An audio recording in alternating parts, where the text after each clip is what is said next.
Fringe, Notting Hill Carnival, festivals in Leeds and Reading. Just some of the big events taking place over the bank holiday weekend. As you'd expect, there are warnings about travel disruption with delays possible on the roads and railways. So how can you get to where you need to be? The Independent's travel editor Simon Calder's here to talk us through the options. Morning. Very good morning. Hope your journey to us was okay. It was not too bad, thank you very much. But things have really started in earnest this morning.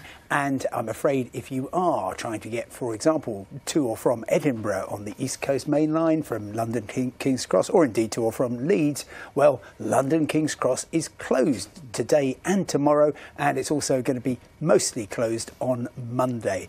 LNER, the main operator on that line, are saying, please do not travel. And the obvious alternative to that would be the West Coast Main Line, but that's got problems too because they're doing lots of exciting things in Milton Keynes, and as a result of that, the train service, for example, from Manchester to London Euston is reduced from 3 an hour to 1 an hour. So on both the main north-south lines there's problems, and would you believe on Sunday there's a strike on cross-country railways, which means that lots of the alternative services there are going to be cancelled.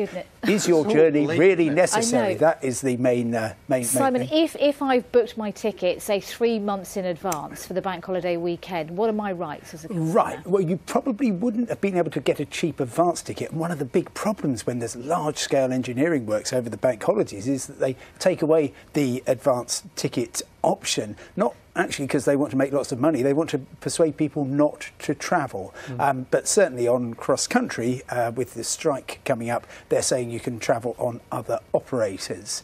Those are the main problems. Also a few issues around Newark, where they're doing some stuff to the line there. But really, it's going to be quite messy on those crucial lines, the East Coast, nothing south of Peterborough this weekend, the West Coast slow because of Milton Keynes and Newark. Elsewhere, it's looking actually all right.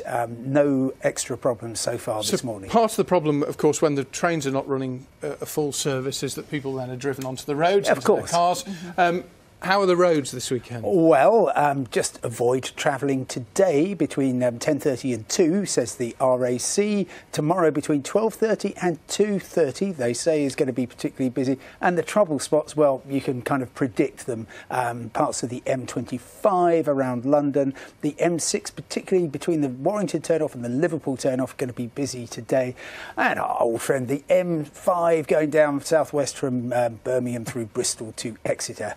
Not forgetting the A303, which if you've ever tried to drive between the West Country and London... Many times, and it's not easy. So those are the places to avoid. But the basic rule is travel early or travel late. Bank holiday Monday is going to be really busy. Complete your travel before 11 or after 6, says the RAC. And of course, that's just what we expect from a normal bank holiday. If the weather's, since the weather's going to be great, then Blackpool, Brighton, it's going to be chaos, mayhem trying to get in and out of those by road. But those train services are kind of mostly working.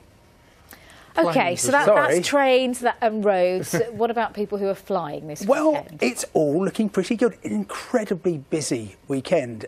Today, I believe, is the busiest day ever in the history of Jet2. I've checked the main airports, so Heathrow, Gatwick, Manchester, Stansted. They're all going pretty well. As always, it's a bank holiday weekend. You're flying, hope for the best, but be prepared for some delays and disruption. Looking further ahead, there's a new line that you've picked up this morning. British Airways have got some strikes coming starting next month. So last night we found that there was a strike being called by the Pilots Union on the 9th and 10th of September, as well as the 27th. Now, I've been overnight contacted by a lot of people who say, well, it's not just the 9th and 10th, I'm flying on the 8th or the 11th or the 12th. It's turning into 5 days of cancellations. And it's really important to know what your rules are, what your rights are if your flight is cancelled. BA has to find you an alternative flight on the same day if it possibly can, even if it means buying you a ticket on another airline. And if you are delayed overnight, then it has to pay for a hotel and meals. About the worst thing you can do is, because they're trying to manage down the problem, is to cancel for a full refund, because then you'll be buying another ticket yourself, and that could well cost a lot more. Yeah, there's a few people on Twitter this morning getting in touch saying they're struggling to get through to BA to find out what's going on. Well, you have something like 100,000 people at least who are booked to travel, who are being told overnight you've got an issue, and of course they're all trying to get in touch, and it's all going very slowly. At the moment, my advice would be don't necessarily do anything, just keep trying to get through. BA has to deliver a reasonable alternative for you, but very stressful time for an awful lot of people.